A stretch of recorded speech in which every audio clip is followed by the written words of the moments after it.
প্রবাসীদের ভোট ছিনিয়ে নিচ্ছে বিএনপির নেতারা।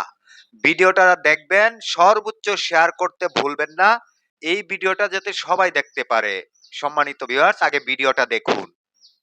আপনি কিসে ভোট দিবেন? ভোট দিবেন বলে উনি নিজে টিক মার্ক দিয়ে দিচ্ছে। কোথায় কোথায়? ভোট পেপারে, ব্যালট পেপারে। ব্যালট পেপারে কি মার্কায় দিছে?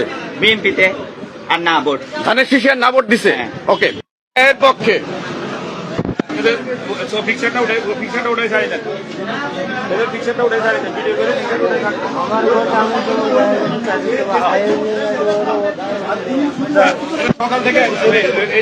আমি লাইভে আছি। আসসালামু আলাইকুম প্রিয় দেশবাসী। এখানে দেখেন এই যে নায়ের পক্ষে অ্যাডভার্টাইজ করতেছে। ঠিক আছে, আমরা বলছি যে সরকার যেহেতু ন্যায়ের পক্ষে সরকার প্রচার করে, আমরা মানুষকে ন্যায়ের পক্ষে উদ্বুদ্ধ করি।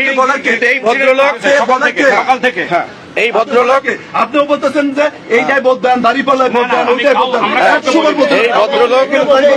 এই ভদ্রলোক ন্যায়ের পক্ষে প্রচার চালায়। ঠিক আছে, যেখানে এই ভদ্রলোক ন্যায়ের পক্ষে প্রচার চালায় এবং উনি নিজেকে বিএনপির সমর্থক দাবি করে।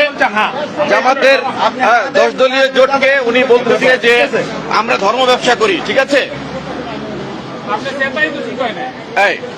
এই যে দেখে রাখেন বাহরাইনে, বাহরাইনের পোস্ট অফিসে এই ভদ্রলোক, বাহরাইনের এই ভদ্রলোক পোস্ট অফিসের সামনে নায়ের পক্ষে ভোট দেওয়ার জন্য সবাইকে উদ্বুদ্ধ করে। এখানে সবাইকে না ভোট দেওয়ার জন্য, যেখানে সরকার আমাদেরকে হ্যায়ের পক্ষে প্রচার চালাইতেছে। ভোট দিবেন আপনি বিএনপিতে, এভাবে করে দিয়ে দিচ্ছে সকাল থেকে উনি।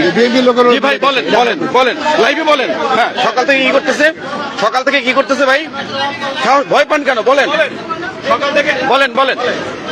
উনি জিজ্ঞাসা করতেছে আপনি কিসে ভোট দিবেন? ভোট দিবেন বলে উনি নিজে টিক মার্ক দিয়ে দিচ্ছে। কোথায় কোথায়? ভোট পেপারে, ব্যালট পেপারে। ব্যালট পেপারে কি মার্কায় দিছে?